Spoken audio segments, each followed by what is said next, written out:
Nie som tu na to, aby si ma chápal. Som tu na to, aby som ťa prebudil. Ak potrebuješ, aby ťa každý chápal, budeš celý život nosiť masky. Masky, ktoré sa usmievajú, aj keď vo vnútri kričíš.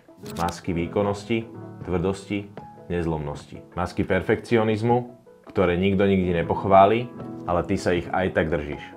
Zo zvyku, zo strachu. Budeš sa zmenšovať, ohýbať svoje hodnoty a ticho dúfať, že ťa ľudia príjmu. Ale prijatie za cenu straty seba, to nie je prijatie. To je otroctvo. Ja som si vybral inú cestu. Cestu, kde nepotrebujem potlesk, nepotrebujem pochopenie, nepotrebujem, aby ma všetci milovali.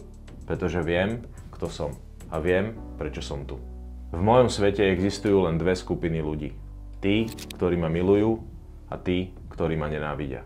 A v tom je tá krása, pretože ak chceš byť svetlom, musíš byť ochotný svietiť aj vtedy, keď ťa tma obviňuje, že si príliš ostrý. Niektoré moje slová ťa možno vytočia, možno ťa budú iritovať, niektoré ťa zasiahnu hlboko a niektoré možno budeš počuť ešte roky potom, ako toto video skončí. A to je v poriadku, pretože je to presne tak, ako to má byť. Ja tu nie som na to, aby som ťa hladkal. Som tu na to, aby som ťa vyrušil a prebudil. Z komfortu, z ilúzie, z príbehov, ktoré si celé roky rozprával. O tom, kto si. O tom, čo dokážeš. A o tom, čo je a nie je možné. Pretože hlboko v sebe vieš, že si sem neprišiel prežiť. Prišiel si vládnuť. Prišiel si tvoriť. Prišiel si zmeniť tento svet. Ale na to, aby si mohol, najprv musíš zmeniť seba. A tá zmena bolí. Vyhorel som viackrát ako športovec, keď som dosiahol cieľ a zrazu ostalo ticho. Zvonku všetko fungovalo, ale v mojom vnútri to bolo, ako keby niekto stiahol záves a prestalo svietiť slnko. Zobudíš sa, otvoríš oči, pozrieš do stropu a nevieš, prečo máš vstať. Potom som vyhorel ako podnikateľ. Zatvoril som svoju prvú prevádzku. Prišiel som o všetko. Nielen o svoj projekt, ktorý som roky budoval. Prišiel som o priateľov. A o mesiac neskôr som prišiel aj o hlavný zdroj príjmu. Pamätám si tie Vianoce, ako keby to bolo včera. Boli to Vianoce, kedy som nemohol dať svojim najbližším ani darček. Boli to najbolestivejšie 2 týždne môjho života. V depresii, uzavretý do seba, s nikým som nekomunikoval. Aj keď sa druhí snažili, pretože ma poznali ako niekoho iného. Zvonku som bol dovtedy stále ten usmiatý, schopný, ale v tej dobe som zažíval svoj vnútorný rozklad. Ticho, vina, hanba. No ten najväčší pád prišiel vtedy, keď som dosiahol svoj najväčší sen. Otvoril som fitko snov, obrovský priestor, zamestnanci, klienti, úspech. Po 13 rokoch sa mi podarilo pretaviť svoju víziu do reality. A potom to prišlo. Ticho, prázdno, hmla. Stojíš v strede 1700 metrového priestoru a zistíš, že si sa vyšplhal na nesprávnu horu. Ten pocit, keď si myslel, že tam hore nájdeš naplnenie, ale namiesto toho nájdeš len ilúziu, ktorú si celé roky živil. A keď sa na ňu pozrieš pravdivo, rozpadne sa. Moja pravda bola jasná. Sloboda. A fitko mi ju neponúkalo. Naopak, bralo mi ju každý deň. Všetci mi vraveli, že som blázon, keď som z toho projektu odišiel. Ale ja som vedel prečo. Oni videli len fasádu. Ja som cítil, čo je za ňou. A tak som odišiel. Nie ako porazený, ale ako víťaz. Bez výčitky.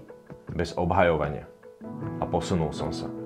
Do priestoru, kde tvorím podľa seba. Podľa môjho srdca. Nie podľa toho, čo sa očakáva. A možno práve ty si dnes v bode, kedy vieš, že niečo v tvojom živote nehrá. Možno to ešte nevieš pomenovať, ale cítiš to. To ticho. Ten tlak. To, že niečo tu nesedí. A možno to, čo cítiš, nie je slabosť. Možno je to volanie. Volanie po pravde. Po návrate k sebe. Vyhorenie nie je zlyhanie. Je to zrkadlo. Je to výzva. Je to pozvánka. Psychické vyhorenie nastane, keď si roky ignoroval hlas duše. A teraz sa telo snaží kričať, aby si ho konečne všimol. Alebo vyhoríš, keď stratíš svoju víziu. Keď si sa tak dlho držal cieľov, ktoré už nepatria tvojej duši, že si zabudol, kto si. A práve preto som tu. Nie aby som ťa presvedčil, nie aby som ťa viedol, ale aby som ťa prebudil. Možno ma budeš milovať, možno ma budeš nenávidieť. Ale ak sa mi pozrieš do očí a na sekundu si dovolíš cítiť tú pravdu v sebe, niečo v tebe sa pohne. A keď to dovolíš, staré ja zhorí, ego sa rozloží a ty sa narodíš znova. Nie ako nový človek, ale ako ten, kým si bol vždy. len si na to zabudol. Tak sa ťa pýtam, kde dnes ideš sám proti sebe? Ktorý sen držíš pri živote, aj keď už dávno zomrel? Na ktorú horu ešte stále lezieš, aj keď vieš, že ťa nezachráni? A hlavná otázka znie, čo by dnes urobilo tvoje najvyššie ja? Ak si pripravený pozrieť sa pravde do očí, klikni pod videom a vydaj sa so mnou na cestu poznania toho, o čom v skutočnosti je život. To, čo ti druhý nepovedia. To, čo ťa tento systém nikdy nenaučí. Pretože on chce mať z teba otroka. Poď objaviť samého seba, aby si sa mohol usadiť na trón a začať vládnuť. Ale len ak si pripravený zomrieť ako stará verzia seba. A narodiť sa ako niekto, kto si už nikdy nebude klamať. Vidíme sa na druhej strane, v mojom kruhu.